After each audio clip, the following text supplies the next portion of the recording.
Bienvenue à toutes et à tous sur ma chaîne Inspirer Respirer dans le programme Pause Café. Je m'appelle Lunia, je suis artiste lyrique, musicienne, professeure de chant et coach pour la respiration profonde consciente. L'objectif de ce programme est de parler de ce qui est beau, inspirant, de ce qui permet d'évoluer. La durée de mes podcasts, entre 10 et 15 minutes, laisse tout juste le temps de boire un café. Mes chers auditeurs, cette émission annoncée comme une surprise, je l'ai intitulée « Le pêcheur et le petit poisson d'or ». Avant d'entrer dans les vifs du sujet, je pense que je devrais expliquer pourquoi j'ai décidé de parler d'un conte de fées des frères Grimm, que vous connaissez certainement très bien, et pourquoi mon choix se portait sur ce conte. Eh bien, lorsque nous parlons de contes de fées, nous pensons d'habitude aux belles histoires racontées ou lues aux enfants avant de s'endormir. Certes, nous fûmes aussi les doux bénéficiaires de jolies histoires. Néanmoins, quand on étudie de près l'histoire des contes de fées, la question est complètement différente. Le temps de la Renaissance jusqu'à l'époque baroque fut une période très fertile pour les contes de fées. Les soirées de lecture étaient organisées dans les salons de l'aristocratie parisienne.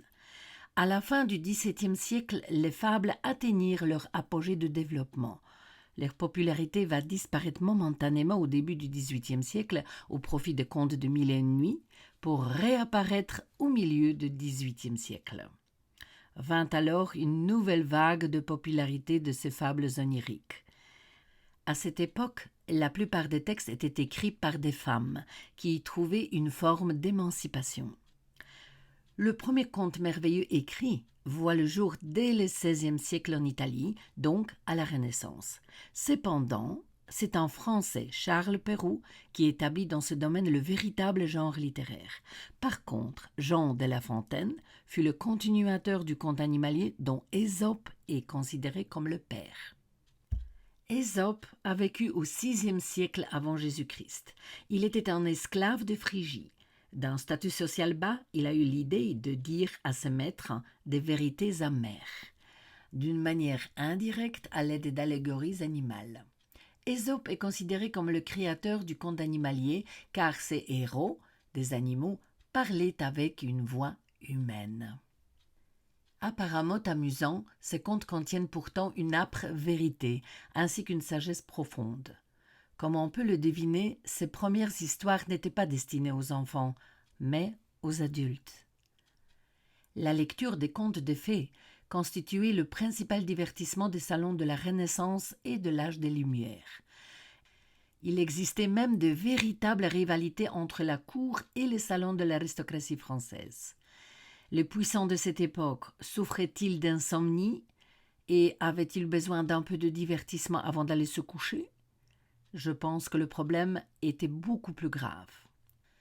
Il me semble que la lecture des contes de fées servait à étouffer les voix dérangeantes précédant la Révolution, et souvent incompréhensibles pour les habitués des salons. Ou peut-être, afin de réconforter leur cœur, les puissants se préparaient-ils au changement, en recherchant des indices cachés dans les contes de fées. Je voudrais rappeler que la Révolution française a duré 10 ans et qu'elle débuta le 14 juillet 1789 par la prise de la Bastille. Ce jour, depuis le 6 juillet 1880, est devenu la fête nationale en France. Un sentiment révolutionnaire régnait dans toute l'Europe, et pas seulement en France. Le conte de fées était également populaire en Allemagne, où les frères Grimm, Wilhelm et Jacob sont devenus célèbres. Les temps étaient également agités en Pologne. Pendant la Révolution française, la Pologne partagée pour la 3e fois a disparu définitivement de la carte de l'Europe pendant plus de 100 ans. Malgré ces temps difficiles, les Polonais eurent aussi un excellent poète, auteur de contes de fées, le prince-évêque Ignacy Krasicki.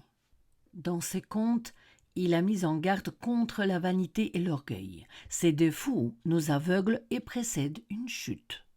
Pour la petite histoire, ce prélat fut aussi archevêque de Gniezno, la première capitale polonaise, et originaire de Dubiecko, village natal de ma maman. L'histoire du pêcheur et du petit poisson d'or est un conte populaire traditionnel, transmis de bouche à l'oreille. Il a été écrit et publié pour la première fois par les frères Grimm en 1812. Le titre de ce conte dans sa première version était « Le pêcheur et sa femme ». Un peu plus tard, en 1833, Alexandre Pouchkine a créé une version en vers. Je la connais depuis mon enfance et la citerai par fragments. Elle diffère légèrement de l'original par sa forme littéraire et son titre. Malgré toutes les différences, le message reste le même. Conte du pêcheur et du petit poisson d'or. La version d'Alexandre Pouchkine d'après russievirtuelle.com. Il était un vieillard vivant avec sa vieille au bord même de la mer Bleue. Et ils avaient vécu dans leur vieille cabane exactement 33 ans. Le vieux pêchait le poisson au filet, la vieille filait sa quenouille. Ce jour-là, l'aura n'était pas favorable. Le vieux jetait ses filets et à chaque fois, celle des algues et la vase apparaissaient dans sa toile. Soudain, une chose extraordinaire se produit, lorsqu'il ne vit frétiller au milieu des mailles qu'un tout petit poisson, pas plus gros que le petit doigt, mais brillant comme s'il était d'or pur, qui en plus parlait d'une voix humaine. « Laisse-moi retourner dans la mer, » dit alors le poisson. « Je te récompenserai en exaucant chacun de tes vœux. » Le vieillard s'étonna, prit peur. Depuis 33 ans de pêche, il n'avait entendu aucun poisson parler. Il rejeta le poisson d'or dans la mer et lui dit ces bonnes paroles. « Dieu te bénisse, poisson d'or. Point n'est besoin de ta rançon. Retourne-t'en dans la mer Bleue. À ton aise, promène-toi dans ces espaces. » Lorsqu'il est rentré chez lui et a raconté ce qui lui était arrivé, sa femme s'écria. « Quel imbécile tu fais! Rien n'était venu à l'esprit. Tu pouvais au moins demander un baquet neuf. Le nôtre a plus de trous que tes chaussures. Retourne au bord de l'eau et demande cette faveur à ton petit poisson doré. » Il n'y avait rien à répliquer. Le vieil homme retourna sur le rivage. En chemin, il se répétait sans cesse le souhait de sa femme pour ne pas l'oublier. « Poisson, joli petit poisson doré !» appela-t-il en direction des vagues.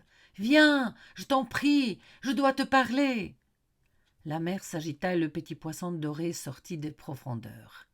« Tu en fais du bruit, dit-il, je ne suis pas sourd. Aurais-tu un souhait à formuler? N'aie pas peur, exprime ton vœu le plus secret.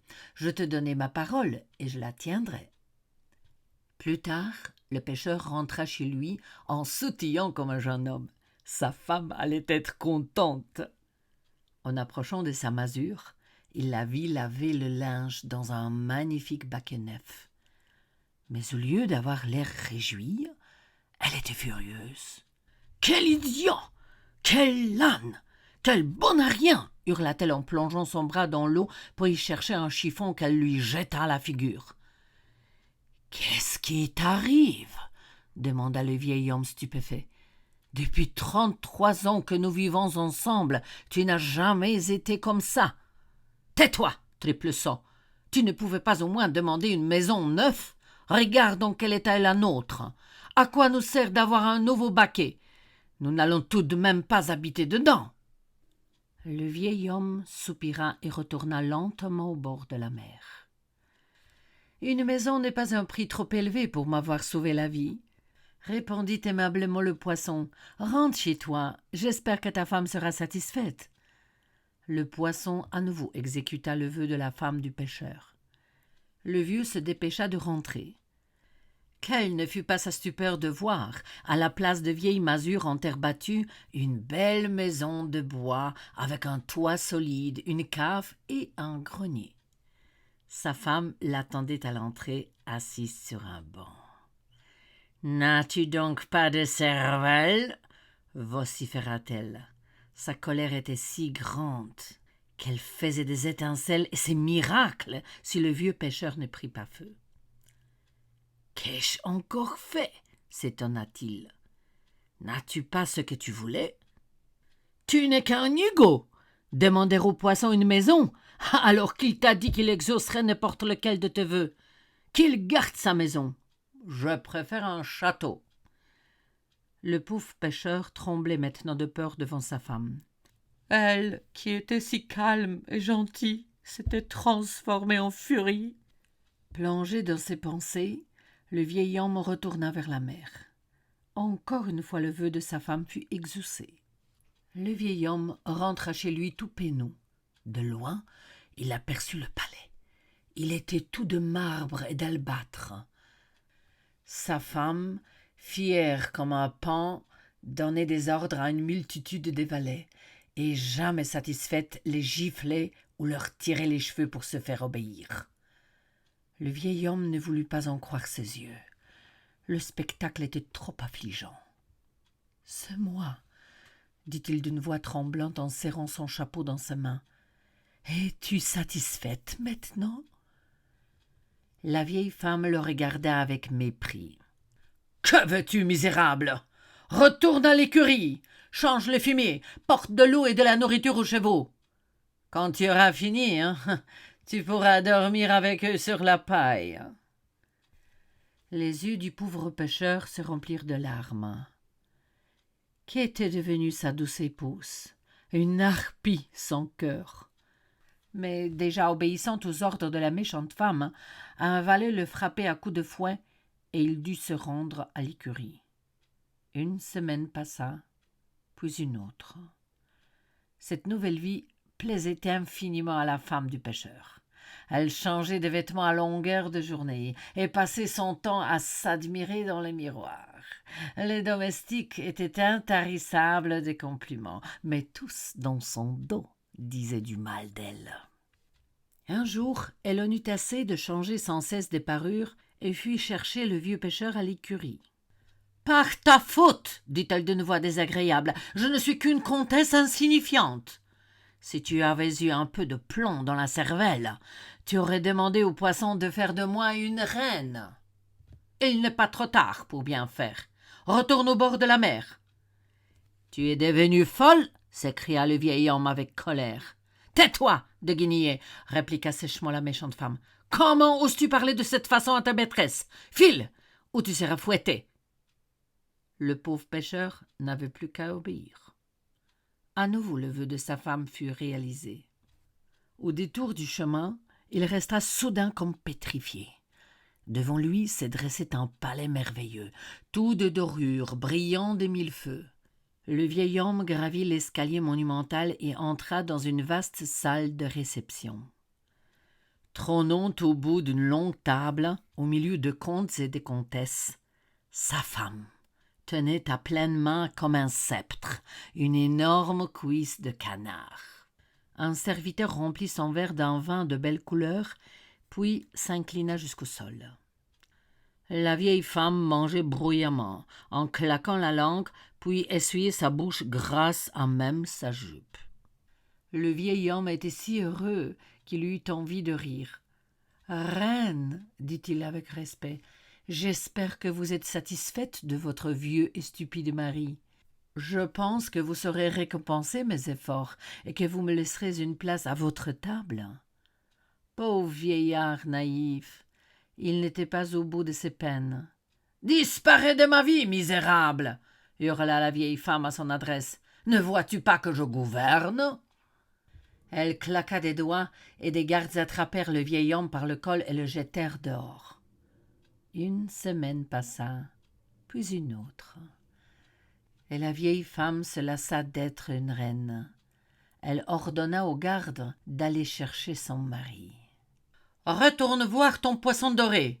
hurla-t-elle dès qu'il eut franchi la porte. « Et dis-lui que je veux devenir impératrice de toutes les mers et de tous les océans. Et le poisson doré sera mon serviteur. » Le vieil homme n'osa pas répliquer. Il s'inclina et sortit. Il marcha très lentement jusqu'au bord de la mer et s'assit sur la grève. Que faire? Il avait honte, mais n'avait pas d'autre solution que d'obéir à sa femme. À voix basse, il appela le poisson. L'horizon devient noir comme l'encre. Le vent hurla et la mer se déchaîna. « Que me veux-tu encore ?» demanda le poisson en colère. « Ma femme est certes un peu bizarre, mais personne n'est parfait, » bredouilla le vieux pêcheur. Pourrais-tu encore une fois exaucer son vœu? Elle désire devenir l'impératrice de la mer, et que tu sois son serviteur. Le poisson ne répondit pas. Il donna un coup de nageoire sur l'eau et disparut.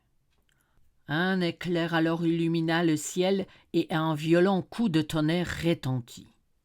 À son retour, il dut se frotter les yeux pour le croire. Là où se dressait le palais aux magnifiques coupoles, il n'y avait plus qu'une pauvre masure en terre battue. Sa vieille femme, vêtue de guenilles, lavait dans un baquet troué quelques linges déchirés. Elle ne se lamentait pas. Elle ne criait pas. Sur son visage ridé coulaient des larmes amères. La vie est ainsi faite. Qui veut trop n'a rien. Vous pouvez sûrement déjà deviner pourquoi j'ai choisi cette narration dans le contexte de l'époque actuelle. Chaque conte de fées, en particulier les anciens à la longue histoire, comme les pêcheurs et le poisson d'or, transmis oralement dans la tradition populaire, s'est rapidement répandu dans le monde entier. Il a fut écrit dans de nombreuses langues et, étonnamment, a survécu jusqu'à ce jour. Comme nous le savons, le conte de fées contient les sous-textes et les personnages représentent de vraies personnes. Selon vous, qui peut symboliser une femme de pêcheur dans le contexte actuel? Gourmande, cupide, haineuse, cruelle, sans modération, elle n'a jamais assez. Et le pêcheur, apparemment calme, ne veut rien, mais obéit aveuglément à sa femme. Le pêcheur sait que sa femme exagère dans ses commandes, qu'elle ne connaît pas de frontières. Il s'en rend parfaitement compte, mais obéit docilement à des ordres absurdes. « Ce n'est pas moi, dit-il, c'est ma femme. » Il blâme sa femme cupide et pourtant, on peut être poli, calme, mais ferme. Si vous êtes conscient, vous pouvez toujours dire non. La conscience, c'est aussi la responsabilité. Nous pouvons être d'accord, juste pour être tranquille et ne pas gâcher l'atmosphère. Nous pouvons accepter des choses, mais jusqu'à un point. Lorsque nous sommes confrontés à des demandes ou à des ordres qui entrent en conflit avec nos valeurs humaines, nous pouvons toujours dire non. Passons au personnage principal, et il s'agit du poisson d'or. Qui pensez-vous qu'il incarne? Bon, poli, reconnaissant de lui avoir sauvé la vie. Possédant un énorme pouvoir créatif, généreux, satisfaisant tous les souhaits de la vieille mégère. Pourquoi pensez-vous qu'il n'a pas exaucé la dernière volonté de la femme du pêcheur? Bon, je pense que la femme du pêcheur représente l'élite régnant sur cette terre. Elle possède tout. 90% de biens matériels. Elle imprime de l'argent, ce qui, à vrai dire, ne l'intéresse plus. Elle en veut toujours plus, encore et encore. Son orgueil et son arrogance ont atteint le zénith. Elle veut jouer à Dieu et se prend pour lui. Comment fait-elle? Réfléchissez et voyez par vous-même. Qui produit les biens permettant des emplois lucratifs, une vie insouciante, des yachts et des vacances? Qui crée de l'argent grâce à un travail harassant, pénalisé de surcroît par des taxes sans fin? C'est nous. Nous qui sommes au bas de la pyramide. Le poisson, c'est nous. Nous naissons tous avec une étincelle divine, la créativité. Cette faculté illimitée est innée à l'homme. C'est un don divin dont nous ne sommes pas toujours conscients. Quel dommage. Seuls nous, en tant qu'êtres créatifs, pouvons concrétiser le paradis. Et le brave pêcheur, je le vois comme nos gouvernements. Lien entre le peuple et l'élite, obéissant aveuglément aux ordres de leurs supérieurs. Rien à ajouter. Nous savons qu'à l'origine, les fables n'étaient pas destinées aux enfants, mais aux adultes, principalement aux maîtres, aux dirigeants, mais pas seulement. Quiconque réfléchit bien et se penche attentivement sur le contenu du conte de pêcheur et du petit poisson d'or comprendra le message dirigé également vers nous, le bas de la pyramide. Quand j'y réfléchis, les 2 derniers conflits mondiaux ont dévasté le monde, et principalement l'Europe, physiquement et moralement. À peine 70 ans se sont écoulés, les générations qui ont survécu à ce cauchemar et qui ont établi une fois pour toutes les droits de l'homme sont éteintes. J'ai bien l'impression qu'elles ont emporté avec elles toute la connaissance résultant de ces expériences cauchemardesques. La nouvelle génération semble les avoir oubliées. Elle fut très vite endormie grâce à la prospérité, aux babioles matérielles et à la poursuite des étiquettes. Penses-tu que tu vas faire fortune grâce à cet aumône d'1% jeté par des milliardaires à une population de plusieurs milliards? Où sont passées les valeurs pour lesquelles nos ancêtres se sont battus, pour lesquelles ils ont versé leur sang? Pourquoi ne les défendons-nous pas? Pour avoir la paix.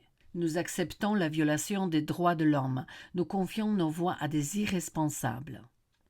Je suppose que ceux qui ont combattu et perdu des êtres chers ont suffisamment appris des horreurs de la guerre pour établir et appliquer les droits de l'homme. Mais la reconstruction matérielle rapide ainsi que la prospérité croissante ont assoupi également leur vigilance et empêché le transfert des valeurs humaines solides telles que la conscience et la responsabilité aux nouvelles générations. Qui parle de ces valeurs aujourd'hui? On se moque de telles reliques. Sous une couche épaisse de poussière, ce conte nous rappelle nos faiblesses. Il sonne comme un avertissement universel. La cupidité conduit le monde à une folle escalade d'exigences violant l'ordre naturel des choses et entraînant finalement l'échec. Puisque le message de ce vieux conte semble correspondre à la situation actuelle, cela signifie que l'être humain agit toujours de la même façon, immuablement. La mentalité n'a pas évolué depuis des siècles. Il est difficile de résister à l'argent et au pouvoir. Plus on en a, plus on en veut, plus on craint d'en manquer. La conscience et le savoir sont les seules forces qui ne peuvent être asservies par les tentations matérielles. Un homme conscient sait que l'ego, tel un cocher débridé, nous égare irrémédiablement. Quand l'orgueil et l'arrogance prennent le dessus, c'est le signe du déclin d'une civilisation. Le conte se termine ainsi que la morale. Jusqu'à la prochaine fois. Je termine le sujet d'aujourd'hui et vous invite au prochain intitulé Être zen. Ce programme, comme d'habitude, paraîtra vendredi prochain à 18h. Si vous l'avez aimé, vous pouvez vous inscrire à ma chaîne. Vous pouvez également marquer les mains vers le haut. Dans l'immédiat, je vous souhaite une belle et fructueuse journée et pour ceux qui écoutent cette émission en soirée, une douce et paisible nuit. À bientôt.